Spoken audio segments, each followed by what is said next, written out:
అపవాది తంత్రములను ఎదిరించడానికి శక్తిమంతులము కావాలంటే దేవుని వాక్యము అనే ఆత్మ ఖడ్గమును ధరించుకోవాలి.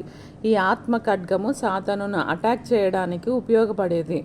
మత్తయి సువార్త 4వ అధ్యాయం మనం గమనించినట్లయితే, అపవాది చేత శోధింపబడినప్పుడు యేసయ్య దేవుని వాక్యం అనే ఆత్మ ఖడ్గమును ఉపయోగించినప్పుడు అపవాది యేసయ్యను విడిచిపోయినట్లుగా మనం గమనిస్తున్నాము. దేవుని వాక్యము మన జీవితంలో ఏ ఏ కార్యాలు చేస్తుందో మనం ఇప్పుడు గమనిద్దాం. కీర్తనలు 119వ అధ్యాయం మనం గమనించినట్లయితే, దేవుని యొక్క వాక్యము మన నడతలను శుద్ధిపరుస్తుంది. మన హృదయంలో దేవుని వాక్యం పెట్టుకుంటే మనం పాపం చేయలేమంట. అది 11వ వచనంలో మనం గమనించగలం. తర్వాత చూడండి, వాక్యము మనల్ని బ్రతికిస్తుంది. 25వ వచనంలో చూస్తే వాక్యము మనల్ని బ్రతికిస్తుంది. 28వ వచనంలో వాక్యము మనల్ని స్థిరపరుస్తుంది. ఇట్ విల్ స్ట్రెంగ్థెన్ అస్ అంట.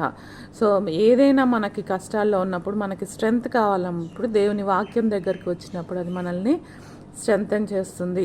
అదే బాధలలో మనం ఉన్నప్పుడు దేవుని యొక్క వాక్యము నెమ్మది కలిగిస్తుందని 50వ వచనంలో మనం గమనించగలం. మళ్ళీ మనం గమనించినట్లయితే దేవుని యొక్క వాక్యము ఆకాశమందు నిత్యము నిలకడగా ఉన్నది అని తెలియపరుస్తున్నది. మన పాదములకు దీపము, మన త్రోవకు వెలుగు. అంటే మనం ఏ అడుగు వేయాలన్నా కానీ ఈ వెలుగు మనకు అవసరమై ఉన్నది. అదే వాక్యం మీద మనం ఆశ పెట్టుకున్నప్పుడు వాక్యం ఖచ్చితంగా మనల్ని ఆదరిస్తుంది, నడిపిస్తుంది. ఎవరు తరిమినా కానీ దేవుని వాక్య భయము మన హృదయంలో నిలిచి ఉండాలని కీర్తనలు 119వ అధ్యాయం 161వ వచనంలో మనం గమనించగలం. మనం పోరాడేది శరీరులతో కాదు, ప్రధానులతోనూ అధికారులతోనూ ప్రస్తుత అంధకార సంబంధులకు లోకనాథులతోనూ ఆకాశ మండలమందున్న దురాత్మల సమూహములతోనూ పోరాడుతున్నాము అని దేవుని యొక్క వాక్యం చెప్తోంది.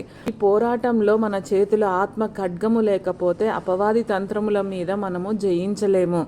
వాక్యము విని అంగీకరించాలి, అవలంబించుకోవాలి.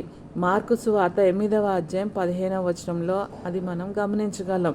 వాక్యము నిమిత్తము శ్రమ, హింస కలిగినప్పుడు అభ్యంతర పడకుండా మనము జాగ్రత్తగా ఉండాలి. దేవుని యొక్క వాక్యంను అణిచివేసే జీవన సంబంధమైన విచారాలు, ధనభోగములు ఆ వాక్యమును అణిచివేయకుండా ఓపికతో నూరంతలుగా ఫలిస్తూ, తుఫాను వచ్చిన, ప్రవాహము మీద పడిన, బండ మీద పునాది వేసిన ఇల్లుగా మన యొక్క కట్టడ నిలబడి ఉండాలి. పోరాడాలి.